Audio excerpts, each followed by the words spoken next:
Alors,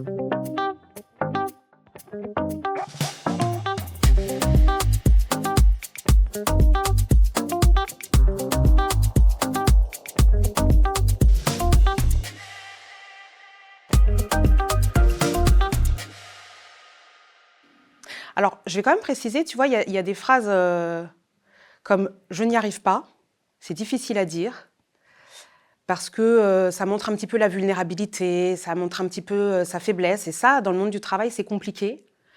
Je ne suis pas d'accord, parce que sinon, tu passes pour un râleur professionnel. Et puis, je dirais la troisième, c'est une question. Combien tu gagnes ? Ça, franchement, si on arrivait à poser cette question, je pense qu'on gagnerait beaucoup, beaucoup de temps sur les négociations salariales et sur cet équilibre des salaires. Et puis, tu vois, alors ces phrases-là, elles sont importantes à dire, mais ce qui est important aussi à dire, ce sont des phrases comme je te remercie d'être mon supérieur.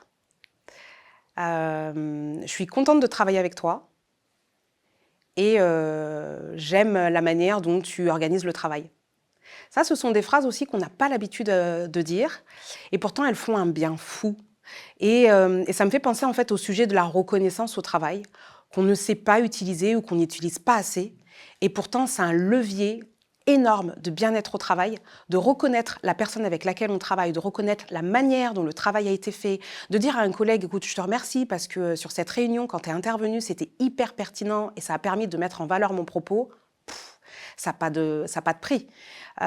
Et ça me fait penser aussi à un atelier que j'avais organisé il y a très longtemps avec les collègues avec lesquels je travaillais, où on avait fait un atelier justement sur la reconnaissance au travail, et je me souviendrai toujours de ce binôme qui travaille ensemble. C'était deux jeunes femmes. L'une venait d'arriver et avait été accueillie par l'autre, et elle lui a simplement dit je te remercie parce que quand j'ai fait mes premiers pas dans ce métier, tu as été là et tu as été hyper soutenante, apprenante, et je te remercie parce qu'aujourd'hui, je suis différente. La réponse en face, elle est extraordinaire. Et puis, je te laisse imaginer comment elles sont reparties travailler toutes les deux à l'issue de cet atelier. Je pense qu'un binôme comme ça, quand il arrive à poser ça et à se le dire, un binôme de travail qui arrive à faire ça, il est explosif derrière.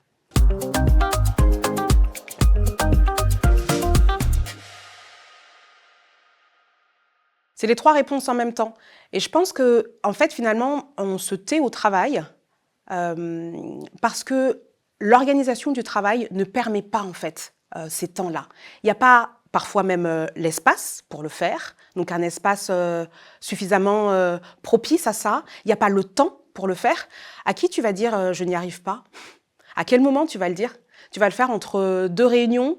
Tu vas attendre la fin d'un rendez-vous et avant le début de l'autre? Non, ce que tu vas faire, c'est que tu vas aller aux toilettes, tu vas peut-être pleurer un bon coup, te mettre de l'eau sur le visage, et puis tu vas revenir.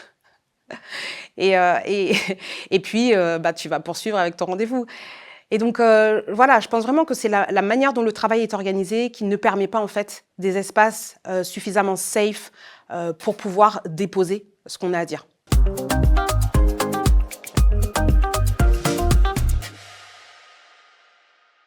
C'est dur parce que les trois sont justes. Je vais dire les demandes inacceptables. Je pense à ça parce que je trouve qu'il y a, dans demande inacceptable, il y a une forme un peu éthique. Une demande qui est inacceptable, ça veut dire qu'elle est contre ses propres valeurs. Et je pense que ça fait beaucoup de mal.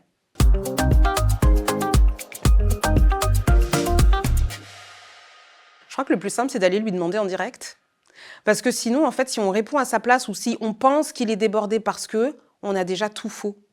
Et la meilleure façon, en fait, de savoir ce qu'il y a dans « je suis débordé », c'est de poser des questions. Alors, c'est des questions très factuelles, très neutres.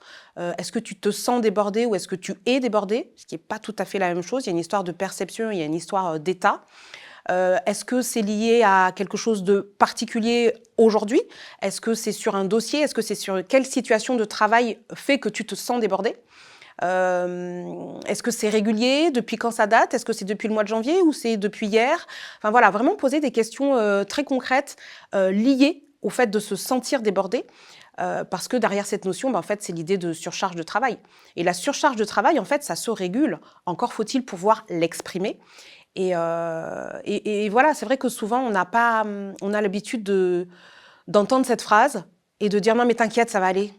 C'est passager. » Non, je pense qu'il faut vraiment en fait creuser et prendre le temps de poser les questions.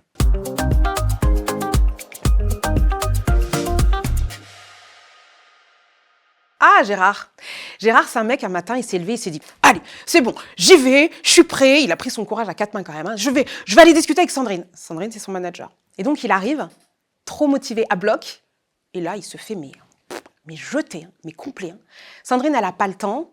T'arrives pas comme ça dans son bureau pour dire ce que tu as à dire. Non, tu verras une autre fois, quoi. Et c'est ça, en fait, le problème, c'est que finalement, l'organisation du travail, elle permet pas de dire les choses. Et ça me fait penser, tu vois, à la notion de Thomas Coutreau. C'est un économiste et statisticien, c'est dur à dire ce mot, statisticien français, qui a la notion du mot à dire. Et le mot à dire, chez Thomas Coutreau, c'est assez important comme théorie. Et il fait référence, par exemple, tu vois, là, on est en démocratie. Enfin, oui, on est en démocratie. On peut voter, on peut s'exprimer librement. Donc, on est véritablement en démocratie. Sauf que dans le travail, dans le monde du travail, parfois, on est plutôt dans une dictature. Pourquoi on est dans une dictature? Parce qu'en fait, tu ne peux pas décider de ce que tu vas faire. Tu ne peux pas décider de la manière dont tu vas travailler. Tu ne peux pas décider de grand-chose, finalement. En tout cas, c'est décidé au-dessus. Et toi, tu exécutes. Ça ressemble fortement à une dictature. Et donc, c'est pour ça que c'est important d'avoir son mot à dire. C'est important de dire les choses. En tout cas, ce qui est sûr, c'est que c'est ceux qui font qui savent. Et donc, c'est bien aussi de demander en fait aux hommes et aux femmes qui font le travail, qu'est-ce que vous avez à dire? Qu'est-ce que vous pensez? Qu'au-dessus, ils décident, enfin, en tout cas, ils proposent quelque chose, pourquoi pas? Mais je pense que le travailleur, il a son mot à dire.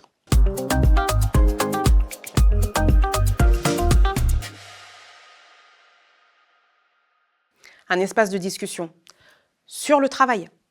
Et là-dessus, il faut prendre la parole et dire les choses, c'est bien.